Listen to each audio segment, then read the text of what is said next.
شریف کا ترجمہ تفسیر کیا۔ اب آخر میں یہ لفظ ہوتا ہے جب ختم کرتے ہیں سورہ فاتح شریف تو آمین۔ آمین کیا ہے؟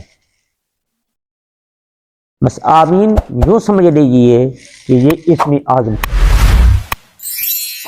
بعض مفسرین حضرات فرماتے ہیں کہ آمین یہ اللہ تعالیٰ کے ناموں میں سے نام ہے، اور اس کا فائدہ کیا ہے؟ اور آمین ایک دعا ہے۔ آمین کہہ رہے تھے تو حضرت ہارون علیہ السلام آمین کہہ رہے تھے، موسیٰ علیہ السلام دعا مانگ رہے تھے۔ جب دونوں دعا مانگ رہے تھے تو اللہ تعالیٰ وحدہ لا شریک جل شانہ نے فرمایا، جیسے قرآن پاک میں ہے قد اجیبت دعوتکما، فرمایا کہ ہم نے تم دونوں کی دعا قبول کر لی ہے۔ تو معلوم ہوا کہ موسیٰ علیہ السلام جو دعا مانگ رہے تھے وہ بھی دعا تھی، اور جو حضرت ہارون علیہ السلام آمین فرما عرض کر رہے تھے وہ بھی دعا تھی۔ اس لیے آمین ایک مستقل دعا ہے۔ اور دعا جو ہے اس کے بارے میں، آمین کے بارے میں یہ بھی حدیث پاک میں موجود ہے کہ آقا کریم علیہ السلام تشریف فرما تھے کہ ایک آدمی وہ دعا مانگ رہا تھا، تو آقا کریم علیہ السلام نے فرمایا اگر اس آدمی نے اپنی دعا پہ مہر لگا دی تو اس کی دعا ضرور قبول ہوگی۔ صحابہ کرام علیہم رضوان عرض کی یا رسول اللہ صلی اللہ علیہ وسلم دعا کی مہر کیا ہے؟ فرمایا اگر اس نے دعا مانگنے کے بعد آمین کہہ دیا تو اس کی دعا ضرور قبول ہوگی۔ گویا کہ دعا کے وقت آمین کہنا یہ بھی مہر ہے دعا کی قبولیت کے لیے، لیکن ہم نے آمین اونچا نہیں کہنا۔ دعا جتنی ہی آہستہ مانگی جائے، جتنی ہی خفیہ طور پر مانگی جائے، اس میں اتنی عاجزی اور انسان کی گریہ زاری زیادہ ہوتی ہے جی، اور جتنا ہی انسان کے اندر خشوع و خضوع اور گریہ زاری زیادہ ہو اتنی ہی اس کی دعا کو شرف قبولیت سے نوازا جاتا ہے۔ اس لیے اللہ فرمایا ادعوا ربکم تضرعا وخفیا، اپنے رب کو آہستہ آہستہ اور عجز سے گڑ گڑا کر اللہ کی بارگاہ میں دعا مانگو۔ اب یہ آمین ہے، اور اس میں سورہ فاتح شریف کے بعد آمین اس کے مسائل بھی نماز میں، جیسا کہ حدیث پاک میں ہے کہ اذا قال الامام غیر المغضوب علیہم ولا الضالین، بخاری شریف کی حدیث پاک ہے قولوا آمین، تم آمین کہو۔ اب امام سورہ فاتح شریف پڑھتا ہے نماز میں، تو جب امام غیر المغضوب علیہم ولا الضالین کہے تو نمازی کو حکم ہے کہ اس وقت آمین کہے۔ کہتے کہ آپ کو میں نے پہلے بتایا کہ سورہ فاتح شریف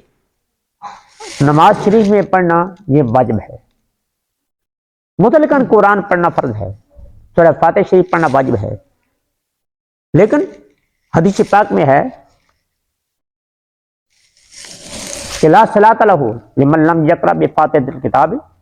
کہ اس انسان کی نماز ہی نہیں ہے جو فاتحۃ الکتاب نہیں پڑھتا، جو سورہ فاتح شریف نماز میں نہیں پڑھتا اس کی نماز نہیں۔ لیکن یہ اس وقت ہے جب اکیلا ہو، جب امام کے ساتھ، کیونکہ حدیث پاک میں ترمذی شریف اور دیگر سیاستہ کتب میں موجود ہے کہ لا صلاۃ لمن لم یقرأ بفاتحۃ الکتاب اذا کان وحدہ، جب اکیلا ہو تو اس وقت اگر فاتح شریف نہیں پڑھے گا نماز میں تو اس کی نماز نہیں۔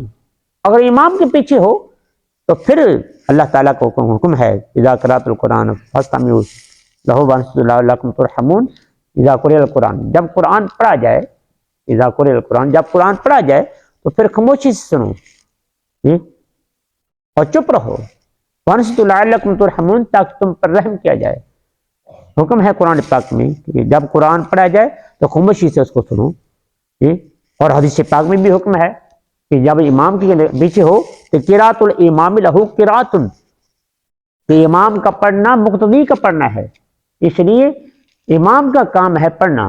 اور مقتدی کا کام ہے خاموشی سے اس کو سننا، کہ اس کی قراءت کو، امام کی قراءت کو۔ تو اس لیے حکم ہے کہ امام کے پیچھے مقتدی نہیں پڑھے گا، جب اکیلا ہوگا تو پھر پڑھے گا، امام کے پیچھے قطعاً نہیں پڑھے گا، امام کی صرف سنے گا۔ یہ حدیث پاک میں حکم ہے، اور یہ بخاری شریف کی بھی حدیث پاک میں ہے، اذا قال الامام، جب امام کہے غیر المغضوب علیہم ولا الضالین قولوا آمین، اس کا مطلب ہے کہ سورہ فاتحہ شریف پڑھنا امام کا کام ہے اور آمین یہ مقتدی کہیں گے۔ تو اس میں مقتدی پھر آمین کہیں گے ایسا، کیونکہ مصطفیٰ کریم علیہ السلام کی حدیث پاک میں ہے کہ جب مقتدی آمین کہے تو جس کی آمین بتامین الملائکہ، جس کی آمین فرشتوں کی آمین سے مل جائے گی تو غفر لہ ما تقدم من ذنبہ وما تاخر، اس کے جتنے بھی پچھلے گناہ ہو چکے ہیں اللہ سارے معاف فرما دے گا۔ تو فرشتوں کی آمین کے ساتھ ملنے کا اس وقت ہی ہوگا نا کہ یعنی جب امام کہتا ہے غیر المغضوب علیہم ولا الضالین، کیا ہم نے کبھی فرشتوں کی آواز سنی؟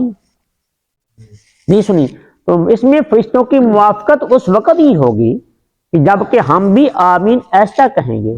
اور جب آمین ایسا کہیں گے تو پھر اللہ تعالیٰ وحدہ لا شریک کے پیارے محبوب کا جو انعام ہے کہ اللہ تعالیٰ ہمارے سب کا گناہ معاف فرما دے گا، اسے جو ہے ثواب کے ہم مستحق ہو جائیں گے۔ تو ہم یہ کہیں گے آمین۔ اور جو ہے نا حدیث پاک میں کہ جو پیش کی جاتی ہیں کہ آمین اونچی پڑھنا چاہیے، وہ بطور تعلیم مصطفیٰ کریم علیہ السلام نے اسلام قبل اسلام یعنی کہ اسلام کے اوائل میں پہلے زمانے میں وہ آمین صحابہ کرام کو سکھلانے کے لیے اونچی کہی، اور پھر جو ہے مدہ سودا یعنی اس میں فرمایا گیا کہ آمین یعنی آمین آمین یعنی کہ اس کو آمین یعنی اس کو آواز کو کھینچا آمین، کہ امین نہیں کیا آمین یعنی کہ حمزہ کے اوپر کھڑی زبر ہے